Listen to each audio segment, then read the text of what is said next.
Hello viewers, যারা class 9-এ পড়ছো তাদের ভৌতবিজ্ঞানের পদার্থ গঠন ও ধর্ম যে আমাদের চ্যাপ্টারটা রয়েছে সেখান থেকে তোমাদের কাছে আমি প্রশ্নগুলো বলে দেবো যে কোন কোন প্রশ্নগুলো ভালো করে করলে তোমরা পরীক্ষাতে এর মধ্যেই কমন পাবে। তো চলো শুরু করছি। আর হ্যাঁ, ভিডিওটা প্রথম থেকে শেষ পর্যন্ত অবশ্যই কিন্তু দেখো, ঠিক আছে? তোমাদেরই সুবিধা হবে। তোমাদের কিন্তু সেকেন্ড ইউনিট টেস্টে কিন্তু এই চ্যাপ্টারটি রয়েছে পদার্থের গঠন ও ধর্ম, এটা ভালো করে কিন্তু করো। প্রথম প্রশ্ন, চাপের সিজিএস একক কি? উত্তর, চাপের সিজিএস একক ডাইন পার সেমি স্কোয়ার। ঠিক আছে। তারপরের প্রশ্ন, চাপ ও ঘাতের মধ্যে সম্পর্ক কি? দেখো, চাপ সমান ঘাত বাই ক্ষেত্রফল। ওকে। তারপরের প্রশ্ন, প্রবাহিতে ভাসমান বস্তুর আপাত ওজন কত হয়? উত্তর দেখে নাও, প্রবাহিতে ভাসমান বস্তুর আপাত ওজন 0 হয়। তারপরের প্রশ্ন, ব্যারোমিটারে পারদের লেভেল হঠাৎ নেমে গেলে কিসের পূর্বাভাস পাওয়া যায়? দেখো, পারদের লেভেল হঠাৎ নেমে গেলে ঝড়ের পূর্বাভাস পাওয়া যায়। ঠিক আছে, এটা ভালো করে মনে রাখবে। তারপরে প্রশ্ন, বার কিসের একক? বার হচ্ছে বায়ুমণ্ডলের চাপ পরিমাপের একক। Very very important. তারপরে প্রশ্ন, বায়ুশূন্য স্থানে কি সাইফন কাজ করে? উত্তর, বায়ুশূন্য স্থানে সাইফন কিন্তু কাজ করে না। ঠিক আছে। তারপরে প্রশ্ন, প্রান্তীয় বেগে গতিশীল বস্তুর আপাত ওজন কত? উত্তর হবে 0। তারপরে প্রশ্ন, প্রবাহীর চাপ কি ধরনের রাশি? প্রবাহীর চাপ একটি স্কেলার রাশি। তারপরে প্রশ্ন, প্রবাহীর ঘাত স্কেলার না ভেক্টর রাশি? প্রবাহীর ঘাত হচ্ছে ভেক্টর রাশি। ঠিক আছে। তারপর মোমের ঘনত্ব 0.95 গ্রাম পার সেমি কিউব। মোমের আপেক্ষিক গুরুত্ব কত হবে? 0.95। ঠিক আছে। তারপরে প্রশ্ন, রূপোর আপেক্ষিক গুরুত্ব 10.5 হলে এসআইটির উপর ঘনত্ব কত? দেখে না উত্তরটি, রূপোর আপেক্ষিক ঘনত্ব 10.5 হলে এসআইটির উপর ঘনত্ব হবে 10.5 × 10⁻³ kgm টু দি পাওয়ার -3। ওকে। তারপরে প্রশ্ন, প্রমাণ চাপে কোন উষ্ণতায় বিশুদ্ধ জলের ঘনত্ব সর্বাধিক হয়? উত্তর, প্রমাণ চাপে 4 ডিগ্রি সেলসিয়াস উষ্ণতায় বিশুদ্ধ জলের ঘনত্ব সর্বাধিক হয়। তারপরে প্রশ্ন, প্লবতার মাত্রীয় সংকেত লেখো। দেখো, প্লবতার মাত্রীয় সংকেত হচ্ছে mLT টু দি পাওয়ার -2। ওকে, ভালো করে করবে। প্লবতার এককটি লেখো, এককটা পরীক্ষাতে দেয়, সেটা হচ্ছে এসআইতে নিউটন আর সিজিএস হচ্ছে ডাইন। ওকে। তারপরের প্রশ্ন, কৃত্রিম উপগ্রহে আর্কিমিডিসের নীতি প্রযোজ্য হবে কি? উত্তর দেখে নাও, কৃত্রিম উপগ্রহে বস্তুর ভাসমান অবস্থা থাকে আর্কিমিডিসের নীতি প্রযোজ্য হবে না। ঠিক আছে। তারপর 2 কেজি পিতল আর 2 কেজি তুলোর মধ্যে কোনটিকে বায়ুতে তোলা সহজতর? উত্তর, 2 কেজি তুলোকে বায়ুর মধ্যে উপরে তোলা সব থেকে বেশি সহজতর। তারপরের প্রশ্ন, জল ও কেরোসিনের মধ্যে কার প্লবতা বেশি? উত্তর, জলের প্লবতা বেশি। তারপরের প্রশ্ন, অবাধে পতনশীল বস্তুর ক্ষেত্রে আর্কিমিডিসের নীতি প্রযোজ্য হবে কি? না, কারণ অবাধে পতনশীল বস্তুর ওজন 0 হয়। ঠিক আছে। তারপরের প্রশ্ন, পাস্কাল কিসের একক? পাস্কাল হচ্ছে চাপের এসআই একক। ওকে। ব্যারোমিটার একটি ব্যবহার লেখো। আবহাওয়া পূর্বাভাস দিতে ব্যারোমিটার ব্যবহৃত হয়।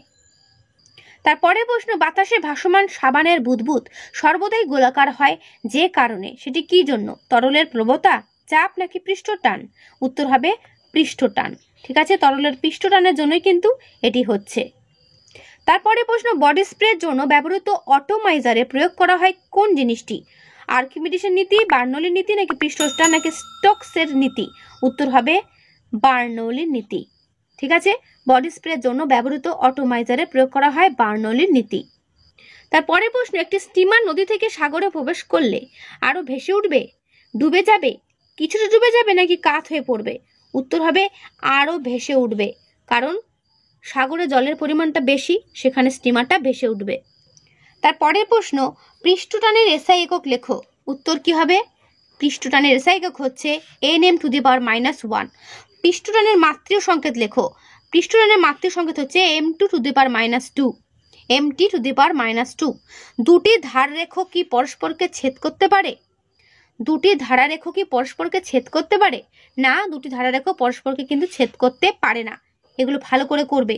তারপরের প্রশ্ন, ধারারেখার যে কোনো বিন্দুতে স্পর্শ কি নির্দেশ করে? কি নির্দেশ করে? প্রবাহ বেগের অভিমুখ নির্দেশ করে। বার্নৌলি নীতি কোন সংরক্ষণ সূত্র মেনে চলে? উত্তর, বার্নৌলি নীতি শক্তি সংরক্ষণ সূত্র মেনে চলে। জলে দ্রবীভূত হয়ে পৃষ্ঠটান কমায় এমন একটি পদার্থের নাম করো। উত্তর হবে ডিটারজেন্ট। ঠিক আছে। জলের উষ্ণতা বাড়লে পৃষ্ঠটান কি হয়? জলের উষ্ণতা বাড়লে পৃষ্ঠটান যেটা সেটা কম হয়। জলের বা তরলের। স্পেয়ার যন্ত্রটি কোন নীতিতে কাজ করে? উত্তর বার্নৌলি নীতিতে কাজ করে। তারপরে প্রশ্ন, বৃষ্টির ফোঁটা গোলাকার হয় যে ধর্মের জন্য, সেটি কি? উত্তর হবে পৃষ্ঠটান। ওকে। তারপরে প্রশ্ন, সরু ব্যাসযুক্ত নলের তরলের উপরে ওঠার প্রবণতাকে কি বলা হয়? উত্তর হবে কৈশিক প্রক্রিয়া বলা হয়। ঠিক আছে, এগুলো ভালো করে করবে।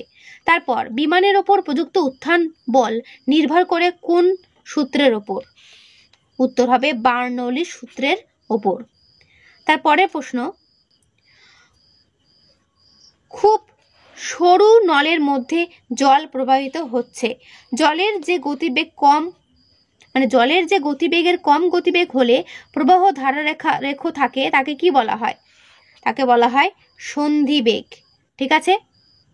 তারপরে প্রশ্ন, কোন পদার্থের সান্দ্রতা সর্বোচ্চ? উত্তর হচ্ছে পারদের।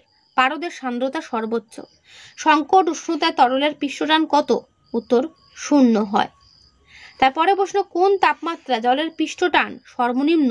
উত্তর 75 ডিগ্রি সেলসিয়াসে। তারপরে প্রশ্ন, জলের ওপর জলীয় বাষ্পের পরিবর্তে শুষ্ক বায়ু থাকলে জলের পৃষ্ঠটান কি হবে? উত্তর বৃদ্ধি পাবে। তারপরে প্রশ্ন, পতঙ্গেরা জলের উপর দিয়ে সহজেই দৌড়াতে পারে, কারণটা কি? কারণ হচ্ছে পৃষ্ঠটানের জন্য জলের উপরিতল টান টান করা পাতলা স্বরের মতো আচরণ করে। ঠিক আছে। তারপরের প্রশ্ন, রং করা তুলিকে জলে ডুবিয়ে বাইরে আনলে আঁশগুলো গায়ে লেগে যায়, কিসের জন্য? এটার কারণও হচ্ছে পৃষ্ঠটানের জন্য। তারপর তাপমাত্রা বাড়ালে কোনো তরলের পৃষ্ঠটান কি হবে? তাপমাত্রা বাড়ালে কোনো তরলের পৃষ্ঠটান সেটা কিন্তু হ্রাস পাবে। তারপরের প্রশ্ন, দুটি কাচের প্লেটের মাঝখানে 1 ফোঁটা জল দিয়ে আটকে রাখলে এদের আলাদা করতে কষ্ট হয় কেন? কারণ পৃষ্ঠটানের দরুন। ঠিক আছে। তারপরের প্রশ্ন, এসআইতে পৃষ্ঠটানের একক কি? এসআইতে পৃষ্ঠটানের একক হচ্ছে Nm⁻⁻1। তারপরের প্রশ্ন, কোনো তরলকে নাড়ালে একটি শেষ পর্যন্ত এসে স্থির হয়ে যায়, কারণটা কি?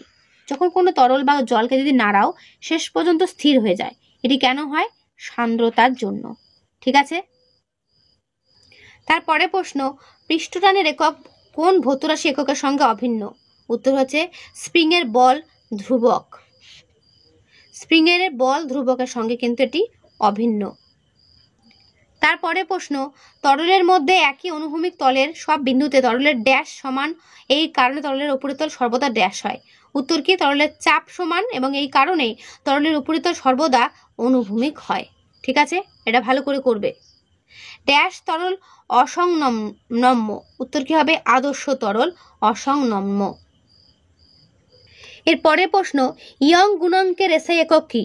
উত্তর হচ্ছে Nm⁻²। পীড়নের মাত্রিক সংকেত কি?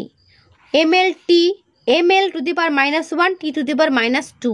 ভালো করে করবে। পীড়নের এসআই একক কি? এসআই পদ্ধতি Nm⁻²। ইয়ং গুণাঙ্কের মাত্রিক সংকেত কি? Ml⁻1 T⁻²। ওকে। পীড়নের মাত্রিক সংকেত এবং ইয়ং গুণাঙ্কের মাত্রিক সংকেত কিন্তু একই। তারপরের প্রশ্ন, পীড়ন ও বিকৃতির মধ্যে কোনটি বেশি মৌলিক? বিকৃতি বেশি মৌলিক। পীড়ন কোন রাশির একক অভিন্ন? চাপের একক অভিন্ন। ঠিক আছে। পীড়ন ও চাপের মধ্যে একটি পার্থক্য লেখো। চাপ স্কেলার রাশি, পীড়ন কিন্তু ভেক্টর রাশি। রাবার ও ইস্পাতের মধ্যে একটি পার্থক্য, বা কোনটি বেশি স্থিতিস্থাপক? উত্তর হবে ইস্পাত। ঠিক আছে। রাবার ও ইস্পাতের মধ্যে ইস্পাত হচ্ছে বেশি স্থিতিস্থাপক। হুকের সূত্রের ধ্রুবকের নাম কি? ইয়ং গুণাঙ্ক। আয়তন বিকৃতির মাত্রিক সংকেত কি? না M0 L0 T0। ঠিক আছে। কোন স্প্রিংকে কেটে ছোট করলে সেটির বল ধ্রুবকের মানের কিরূপ পরিবর্তন হয়? বল ধ্রুবকের মানটা বাড়ে। এখানে প্রত্যেকটা প্রশ্ন কিন্তু খুবই গুরুত্বপূর্ণ, খুব ভালো করে করবে। তারপরে প্রশ্ন, আদর্শ প্রবাহী কি? আদর্শ প্রবাহী কাকে বলে? যে প্রবাহী অসংনম্য ও অসান্দ্র তাকে আদর্শ প্রবাহী বলে। তার আগে দেখো রয়েছে স্প্রিং এর বল ধ্রুবকের মাত্রিক সংকেত Ml⁻²। ঠিক আছে। তো এই হলো শর্ট প্রশ্ন। এরপর চলে আসে 2 নম্বর প্রশ্ন, প্রবাহী কাকে বলে? প্রবাহীর চাপ বলতে কি বোঝো? সিজিএস ও এসআই পদ্ধতিতে প্রবাহী চাপের এককগুলো কি কি? ভালো করে করবে। তারপরে প্রশ্ন, প্রবাহীর ঘাত কাকে বলে? যেগুলো বলছি সেগুলো মন দিয়ে করো, দেখবে তোমাদেরই ভালো হবে।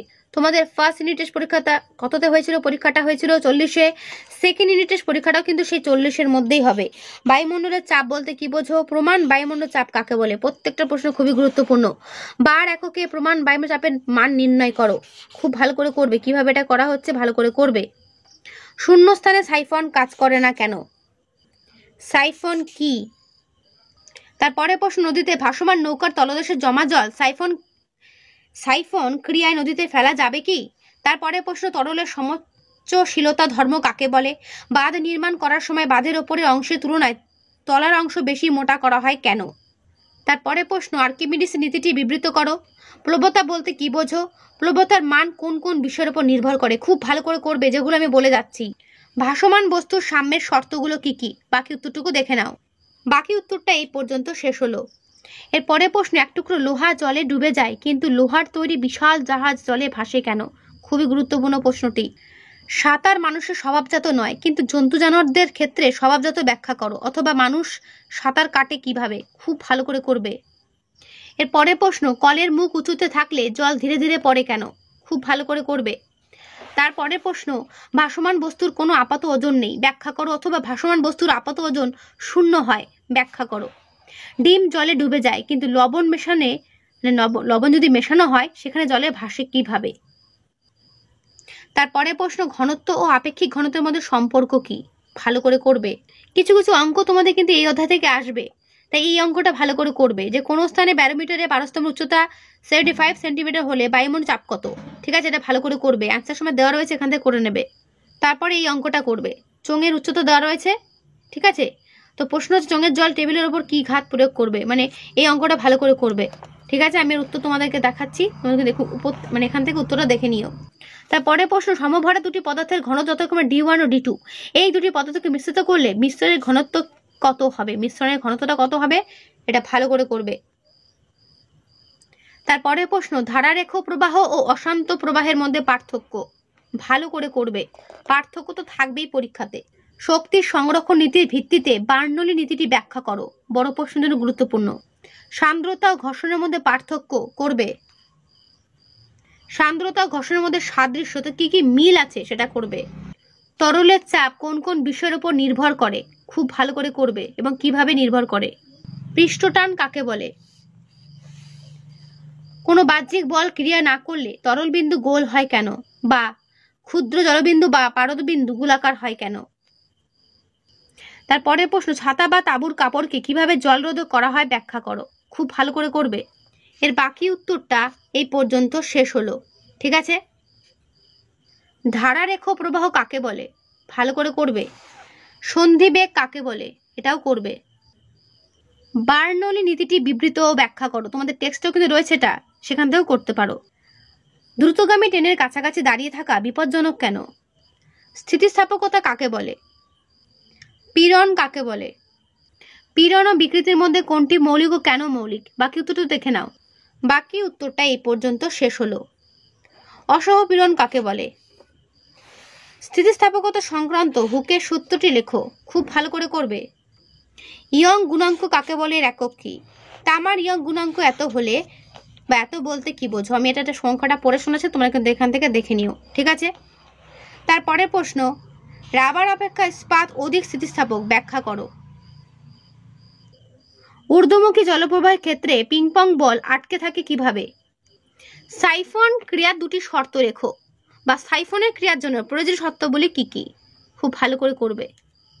বস্তুর ভাসমান ও নিমজ্জনের শর্তগুলো লেখো, ঠিক আছে, এটাও ভালো করে করবে। আপেক্ষিক ঘনত্ব ও ঘনত্বের মধ্যে পার্থক্য, ওকে, ভালো করে করবে। ব্যারোমিটারের সাহায্যে আবহাওয়ার পূর্বাভাস কিভাবে দেখা যায়? এটাও করবে। ব্যারোমিটারে পারদ ব্যবহারের সুবিধাগুলো লেখো, ঠিক আছে, এটাও করবে। তো এই হলো তোমাদের পদার্থের গঠন ও ধর্ম থেকে ইম্পর্টেন্ট প্রশ্ন। তো এগুলো ভালো করে করো, এখান থেকেই কমন পাবে, ঠিক আছে। তো আজকের ভিডিও আমি এখানেই শেষ করছি। কেমন লাগলো অবশ্যই কমেন্টে জানিও। ভালো লাগলে লাইক ও বন্ধুদেরকে শেয়ার করে দিও। তো আজকে এখানেই